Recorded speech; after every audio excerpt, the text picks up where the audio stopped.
Le directeur de l'atelier digital du groupe SEB est mon invité ce matin dans Les Échos. Bonjour Xavier Boisdevézy. Bonjour. Google et Amazon travaillent à des assistants personnels intelligents. Chez vous, chez SEB, verra-t-on bientôt un assistant culinaire intelligent ?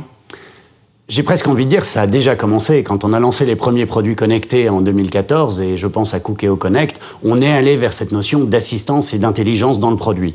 Maintenant, on peut aller encore plus loin pour accompagner l'utilisateur sur toutes ces étapes de la préparation finalement, ou même l'approvisionnement en amont, la préparation et la réalisation de ces recettes. Et bien sûr, on y travaille. Quand j'entendais, alors vous parliez effectivement de Cookéo, mais quand j'entendais d'assistants culinaires intelligents, c'est un peu comme ces grands groupes, un boîtier dans lequel on pourrait parler et ils nous guident pas à pas à l'oral sur les produits qu'il faut acheter, comment le cuisiner. Ça, c'est quelque chose d'envisageable dans les prochaines années chez SEB ? Oui, très clairement, c'est vraiment des choses sur lesquelles on travaille.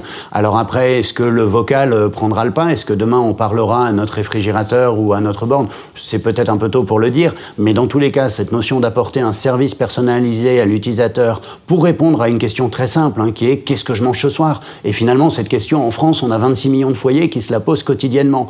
Et donc là, SEB travaille avec d'autres d'ailleurs, puisqu'on va voir qu'un seul acteur ne peut pas répondre pertinemment à cette question. Il faut forcément développer une plateforme ouverte avec d'autres utilisateurs. Et alors justement, ça c'est intéressant, on va l'annoncer un petit peu en avant-première ce matin dans cette émission dans Les Échos. Vous travaillez à une plateforme ouverte avec Orange, l'opérateur télécom, justement pour faire développer des API avec des développeurs concrètement.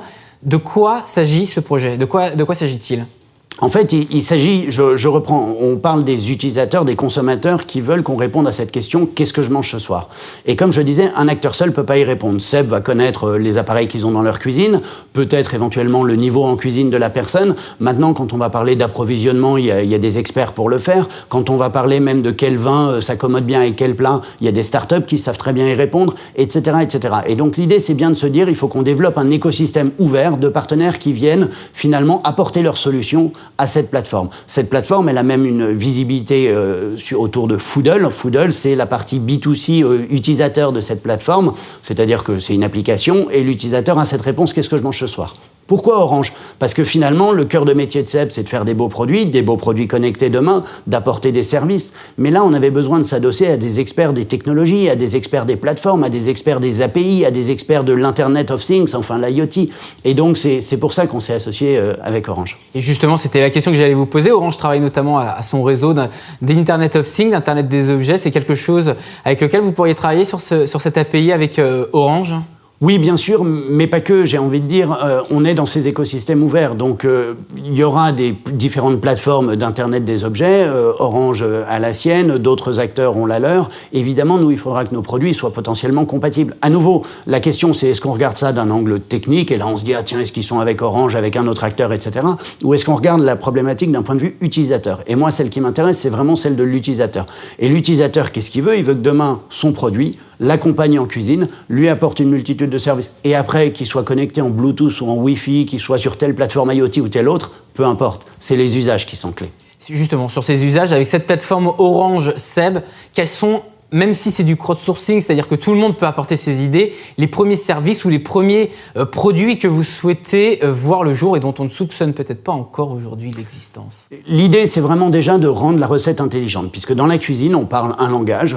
Le langage de la cuisine, c'est la recette. Ça veut dire quoi, une recette intelligente, par exemple ? C'est être capable de la comprendre, c'est-à-dire être capable d'analyser chaque mot d'un point de vue digital. Donc, de pouvoir sémantiser une recette. C'est-à-dire qu'un acteur va pouvoir, ou quand je dicte, par exemple, mets les oranges dans tel plat ou autre. Il faut que j'identifie que orange, par exemple, c'est le fruit et pas la couleur. Donc il faut bien sûr que j'identifie déjà qu'orange est un nom ou un adjectif, et ensuite qu'est-ce qui signifie dans la phrase. Et c'est ça ce qui est compliqué aujourd'hui pour justement rendre la recette intelligente. Et là, on commence à apporter des solutions. Je vais prendre un deuxième exemple. Et ça, sont des API qu'on va présenter au salon Food Use Tech. C'est effectivement, est-ce que on est capable d'enrichir une recette. Un utilisateur me dit, tiens, j'ai cette recette. Est-ce qu'elle contient du gluten? Est-ce qu'elle contient du lactose? Ça sont des choses, des services qu'on peut déjà apporter aujourd'hui à l'utilisateur. Je peux dire en direct si une recette, tiens, est-ce qu'elle a du lactose? Est-ce qu'elle a du gluten? Quel est son prix moyen? Les kilocalories derrière ou le Nutri-Score? Voilà, ça sont des choses qu'on peut faire. Allez, juste pour conclure le volet Seb, sur les 6 premiers mois de l'année, Seb, c'était 2,9 milliards d'euros de chiffre d'affaires, plus de 10% de croissance à périmètre constant. On ne va pas parler de résultats financiers, mais de façon plus large. Le digital, ça représente quoi dans la croissance de Seb, tout simplement aujourd'hui, le numérique? Mais le numérique, c'est une merveilleuse opportunité pour un groupe comme Seb. Comme on le disait, pour se diversifier, apporter demain des services à l'utilisateur. Jusqu'à présent, on est focalisé autour des produits. C'est de l'opportunité, mais est-ce que c'est aussi des menaces avec des nouveaux acteurs qui pourraient être tentés de se lancer justement? Bien sûr qu'on voit apparaître des nouveaux entrants, mais je ne sais pas si on les voit tout de suite puisqu'ils ne viennent pas dans notre cœur de métier. On n'a pas vu, forcément, ou pas à ma connaissance en tout cas, d'acteurs qui va vouloir nous concurrencer sur des autocuiseurs.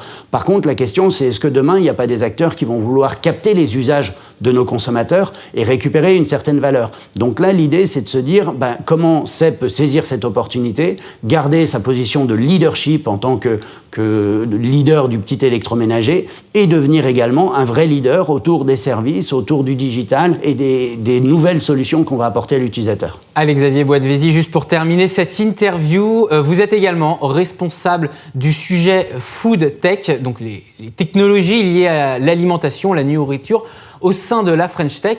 Comment expliquer qu'on parle beaucoup de FinTech dans la banque, d'agritech dans l'agriculture, de Deliveroo ou d'Uber dans la livraison, les transports, mais qu'au pays de la gastronomie, en plein actuellement état généraux de l'alimentation, on parle très peu encore de Food Tech, ça veut dire qu'il ne se passe rien, qu'aucun acteur n'a émergé ou que chacun reste encore très discret? Alors, on va en parler puisque on fait un événement à Dijon autour des usages de la food tech, mais l'important c'est de dire quoi? C'est de dire la food tech finalement c'est vrai que c'est assez récent. La French Tech a 4 ans, les écosystèmes thématiques ont été labellisés finalement il n'y a que maintenant depuis juillet 2016, donc c'est assez récent.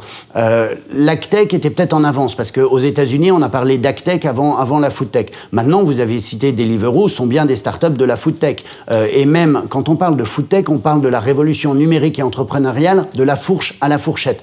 Donc ça comprend bien effectivement la partie production et la notion plus agtech, ensuite la transformation, la distribution et la consommation. Toute la chaîne en fait. Toute la chaîne, c'est ce qu'on appelle la food tech. Après, est-ce qu'il y a des startups aujourd'hui qui ont émergé en France sur cette thématique? Non, pas encore. Il y en a beaucoup qui sont en train de se fédérer, qui sont en train de se structurer, mais il n'y en a aucune qui a émergé. Et chez Seb, vous arrivez déjà à les détecter un petit peu, ceux qui vont émerger, qui sont sur le point d'émerger dont vous nous parlez?